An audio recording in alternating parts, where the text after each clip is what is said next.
दोस्तों, अगर आपके पास में गर्मी सीजन में खेती करने के लिए पर्याप्त सिंचाई व्यवस्था है और अगर आप मूंग की खेती करते आ रहे हैं तो मूंग का एक सटीक विकल्प अवेलेबल है दोस्तों, और वो है गर्मियों में तिल की खेती।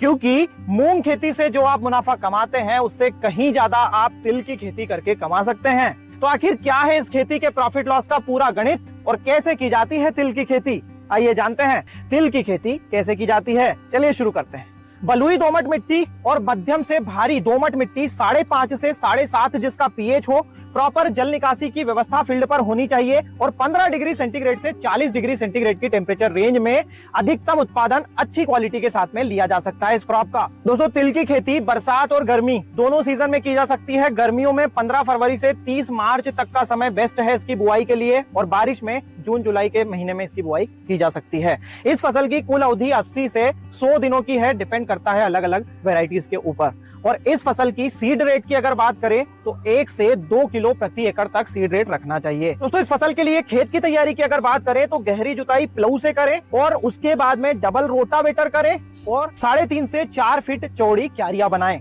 बेसल के रूप में 4 ट्रॉली प्रति एकड़ गोबर खाद आप डाल सकते हैं, अगर नहीं तो आप ये रासायनिक खाद भी बेसल के रूप में डाल सकते हैं। सीड को वर्मी कंपोस्ट में या फिर किसी रासायनिक खाद में या फिर आप इसको बालू रेत में भी मिलाकर छिड़काव विधि से बुआई कर सकते हैं। अगर आप सीड ड्रिल के माध्यम से बुआई कर रहे हैं तो ध्यान रहे 1 इंच से ज्यादा गहराई में बुआई नहीं करना चाहिए। अच्छा जर्मिनेशन आपको देखने को मिलेगा इस प्रकार से अगर बुआई करते हैं तो। सिंचाई प्रबंधन की अगर बात करें तो बुआई के जस्ट बाद जो आप सिंचाई करते हैं वो स्प्रिंकलर से या फिर मिनी स्प्रिंकलर से करेंगे तो ज्यादा बेहतर है। उसके बाद में आप अगर चाहें तो फ्लड इरिगेशन से भी सिंचाई कर सकते हैं। दोस्तों, इस फसल में 6 से 8 सिंचाई पूरी फसल अवधि के दौरान लगती है, तो अगर पर्याप्त सिंचाई की व्यवस्था नहीं है तो ये फसल नहीं लगाएं। बुआई के जस्ट बाद प्री इमरजेंट हर्बिसाइड का इस्तेमाल करेंगे तो ज्यादा बेहतर है दोस्तों। उसके बाद में 1 से 2 बार निंदाई गुड़ाई भी करवा सकते हैं। इस प्रकार से आपको खरपतवार नियंत्रण करना है इस फसल में। दोस्तों, फर्टिगेशन मैनेजमेंट की अगर बात करें तो 1 बैग प्रति एकड़ 12-32-16 एनपीके फर्टिलाइजर और 25 किलो माइक्रो न्यूट्रिएंट्स प्रति एकड़ के हिसाब से 1 महीने की फसल अवधि पर छिड़काव विधि से डालकर इसमें सिंचाई हमें कर देनी चाहिए। दोस्तों, इस फसल की खासियत यह है कि इस पे बीमारियां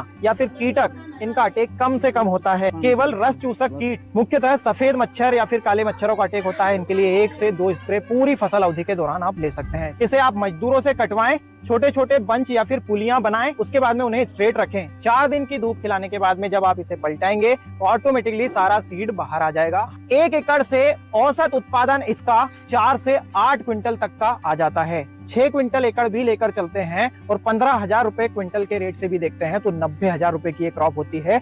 इसकी लागत अधिकतम 30,000 रुपए एकड़ की आती है, मतलब 70,000 रुपए एकड़ का नेट प्रॉफिट केवल 3 महीने की अवधि में ये क्रॉप आसानी से दे देती है। दोस्तों, ये एपिसोड अगर आपको पसंद आया हो तो अपना वैल्यूएबल फीडबैक जरूर दीजिएगा, वीडियो को लाइक और ज्यादा से ज्यादा शेयर करिएगा। धन्यवाद।